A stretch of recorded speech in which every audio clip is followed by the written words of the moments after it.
So you were saying something about persons with disability, which I think that it is very much important that we also have a conversation around the persons with disability in respect to government and nation building as well.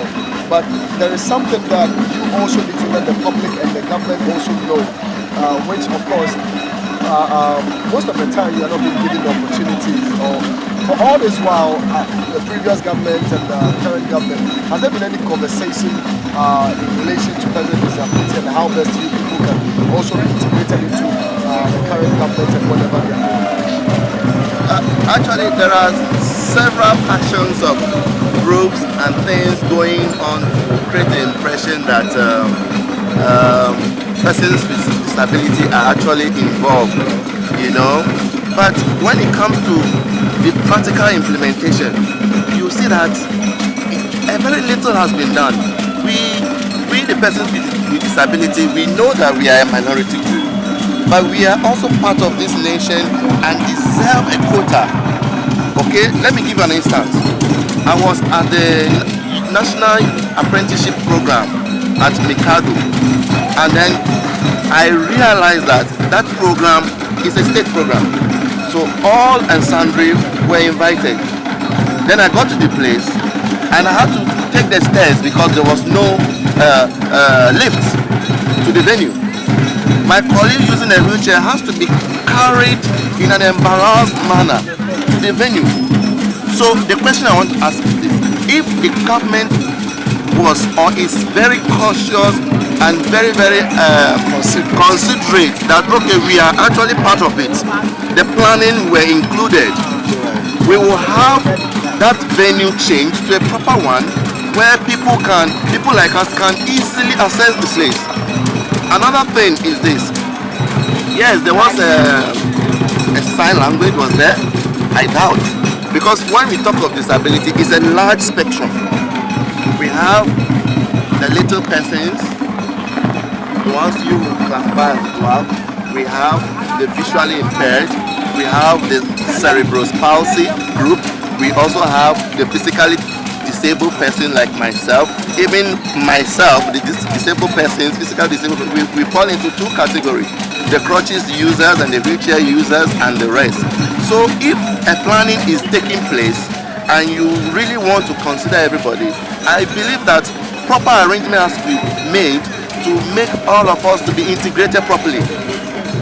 For instance, if Kufuor is to come here, His Excellency Kufuor, to come to this program or any event, I do know for sure that because he's at the apex, arrangement will be made for him to be easily ushered into the event center.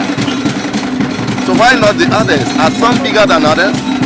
Today I'm at this event.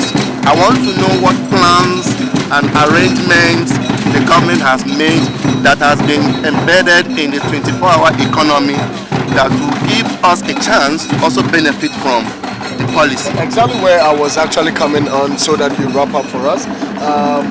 Are you expecting something that the government has actually prepared in terms of the 24 hours economy that was part of the policies the previous government then didn't really factor into consideration, putting persons with disability into an effective, productive mood? Are you expecting something like this to be read or to be told the people of this country today from the president and the team that has been putting together to make sure that this launch becomes a successful one? Well, like I said before, over the years, they will make a little noise about our involvement, but when it comes to the grassroots implementation, then we don't get to feel it. But with this new government, I'm beginning to see some positive changes. Let me make a reference to the National Youth Apprentice. A question was raised, and Honorable Opare Ado, he himself said 10% slot has been allocated for persons with disability. And the first batch of 10,000 that will be integrated into the program, 10% of it goes straight to persons with disability.